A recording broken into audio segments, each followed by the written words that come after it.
अस्सलाम वालेकुम दोस्तों, कैसे हैं सब। उम्मीद है खैरियत से होंगे। तो दोस्तों, आज हम बात करेंगे बॉलीवुड मूवी सम्राट पृथ्वीराज के बारे में। है तो ये एक तारीखी फिल्म, मगर इसमें तारीख का ही कत्लेआम किया गया है। इस मूवी में रद्दोबदल की गई तारीख के बारे में बात करेंगे। जानने के लिए वीडियो का एंड तक देखें, और जिन्होंने मेरा चैनल सब्सक्राइब नहीं किया वो ज़रूर करें। तो चलिए दोस्तों, वीडियो शुरू करते हैं। 3 जून 2022 को भारत में एक नई फिल्म रिलीज की गई जिसका नाम है सम्राट पृथ्वीराज।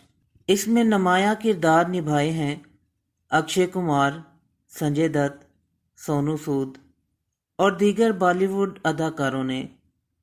मरकजी किरदार निभाया अक्षय कुमार ने पृथ्वीराज का। इब्तदाई तौर पर इस फिल्म का नाम सिर्फ पृथ्वीराज था, जिसमें बाद अज़ां फिल्म के रिलीज होने से एक हफ्ता कबल सम्राट का साबका भी शामिल किया गया, जो संस्कृत लफ्ज़ है और इसका मतलब है बादशाह। इसका budget IMDb internet movie database के मुताबिक 2.5 करोड़ अमरीकी डॉलर था, यानी लगभग 5 अरब पाकिस्तानी रुपए। इसे बॉलीवुड की तारीख की चंद महंगी तरीन फिल्म्स में से एक कहा जा सकता है। इस फिल्म को यशराज फिल्म्स के साए तले बनाया गया है और इसे मेहनत शाका के बाद प्रोड्यूस किया गया। अब ये फिल्म है एक सादा से मौजू पर, जिसे बॉलीवुड सीने से लगाकर बैठ गया है। पृथ्वीराज और मोहम्मद गौरी की 2 जंगें जो 1191 और 1192 ईस्वी में लड़ी गई थीं।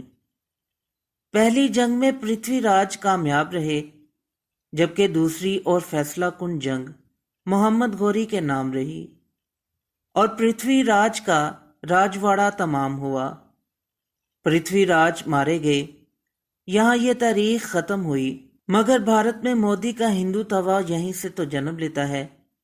सुल्तान मोहम्मद गौरी के बाद यहाँ पर एक के बाद एक मुसलमान हुक्मरान अफगानिस्तान से या अफगानिस्तान के रस्ते यहाँ कामयाबी से हुकूमत करता रहा, यहाँ तक कि ये किस्सा 1857 को तमाम हुआ। अब पृथ्वीराज के इस तारीखी वाक़े को तो आपने सुन लिया।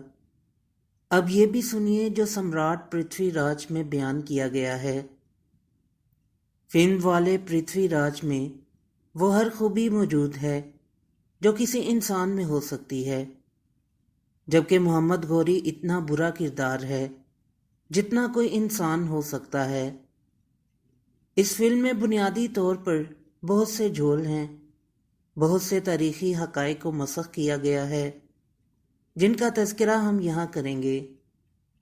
इस फिल्म के बारे में कहा जा रहा था कि इसे दुनिया भर की लिखी हुई तारीखी कुतुब को छोड़कर 16वीं सदी की एक एपिक नज़म से अख़ज़ किया गया है, जबकि ये किस्सा 12वीं सदी का है।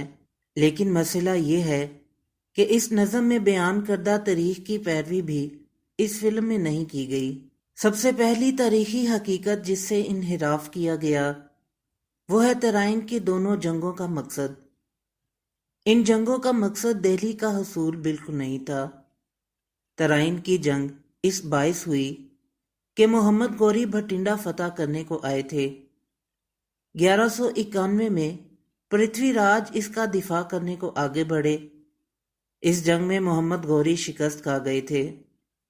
फिर दूसरी जंग का अहवाल तो सबको मालूम ही है, लेकिन ये बात याद रहे कि फिल्म में ये बड़ी वजह बताई गई है कि पृथ्वीराज ने ये जंग अफगानियों के हाथों हिंदू खवातीन की इज्जत महफूज रखने के लिए लड़ी थी। अफसोसनाक मंजर यह है कि इन जंगों को बुनियादी तौर पर 2 मज़ाहब यानी इस्लाम और हिंदू मत या अफगानी और भारतीय तहजीब के माबैन जंग के तौर पर दिखाया गया है।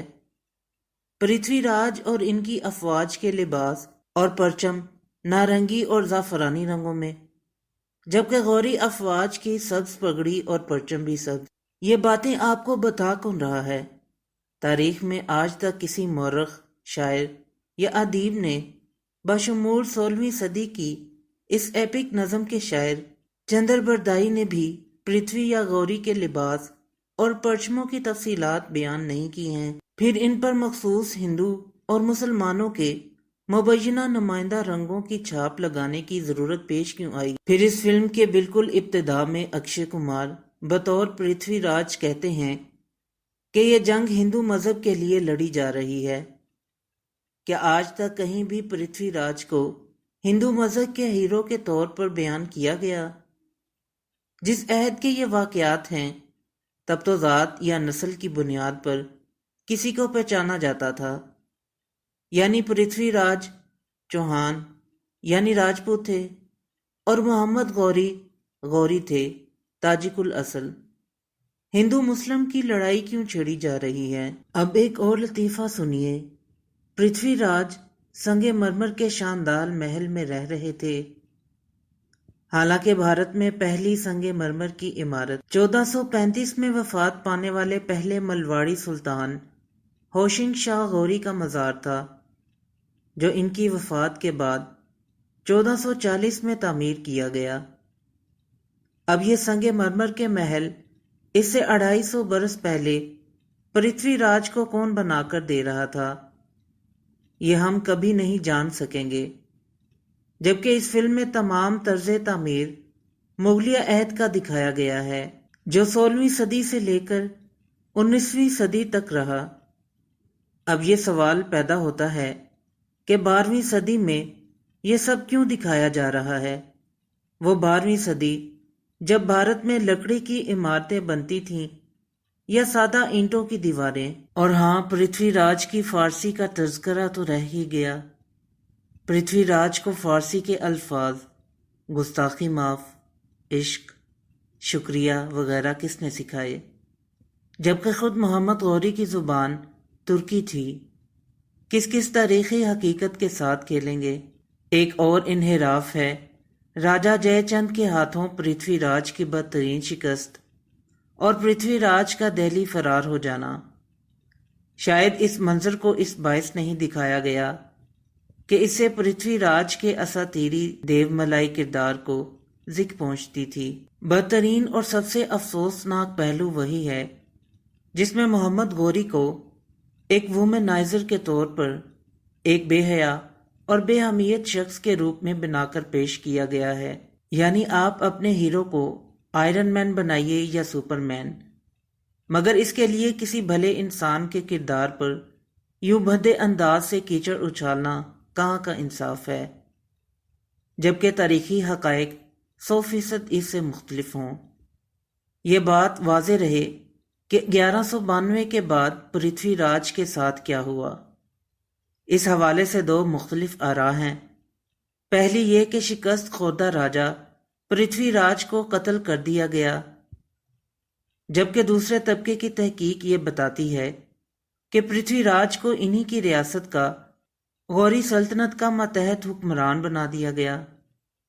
لیکن اس فلم میں تیسری جہت تراشی گئی۔ پرتھوی راج نے اس فلم میں دیکھنے کی صلاحیت سے محروم ہونے کے باوجود اپنی چھٹی حس کے سہارے محمد غوری کو تیر کی مدد سے مار دیا۔